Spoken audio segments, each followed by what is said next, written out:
રાજકોટ લોહાણા મહાજન તારીખ 30/3/2025 એટલે કે આવતીકાલથી રવિવારથી 5/4/2025 શનિવાર સુધીનું પૂજ્ય જિજ્ઞેશ દાદાના વ્યાસાસને એક બહુ આપ જોઈ રહ્યા છો એક વિશાળ આયોજન કરી રહ્યું છે રાજકોટ લોહાણા મહાજન.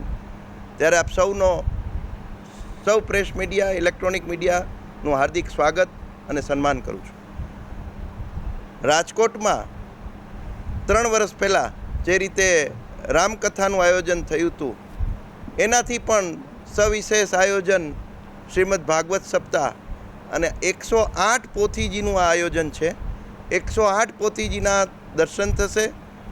સમય બપોરે 3 વાગે કથા સ્ટાર્ટ થશે, 7 વાગે સમાપન થશે અને 7:30 વાગ્યાથી પાછળના ડોમમાં એટલે કે નેક્સ્ટ ડોમમાં 2 ડોમ છોડીને ત્યાં પ્રસાદઘર છે, ત્યાં બધાને પ્રસાદ આપવામાં આવશે. રોજ રાત્રે પોસિબલ નથી એટલે 31, 1, 2 અને 3 એમ 4 દિવસ અલગ અલગ સાંસ્કૃતિક કાર્યક્રમનું પણ આયોજન છે. એ રાત્રે 9 વાગ્યાથી લઈ અને રાત્રે 11:30 સુધી આ કાર્યક્રમ ચાલુ રહેશે. રાજકોટની તમામ જનતાને રાજકોટ લોહાણા મહાજન માત્ર આયોજક છે.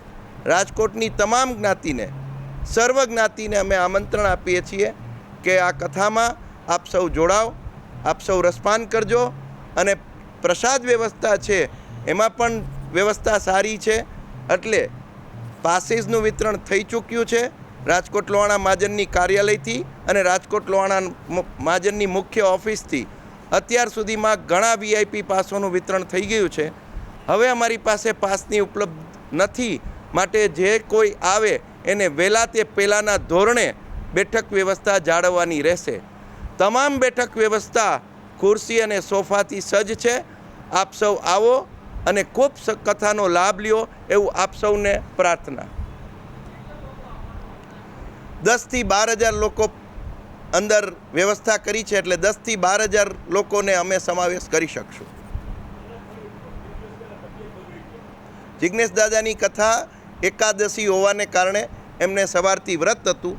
એ વ્રતના કારણે એમને કાંઈ લીધું નહોતું એટલે થોડું સોડિયમ ઘટ્યું હોય એવું લાગ્યું ડૉક્ટરોને અને એને પસીનો વળી ગયો હતો. હકીકતમાં લો BP હતું. કોઈ બીમારી છે નહીં, એકદમ સ્વસ્થ છે અને સ્વસ્થ રીતે આપણે ત્યાં આવે છે. જિજ્ઞેશ દાદા આપણે ત્યાં પધારશે સવારના અને સવારથી બપોરે 2 વાગે વિરાણી સ્કૂલથી વાજતે ગાજતે આપણે સરસ મજાની પોથીયાત્રા 108 પોથીયાત્રા રાજકોટ રેસકોર્સ ગ્રાઉન્ડ ખાતે લઈને આવશું.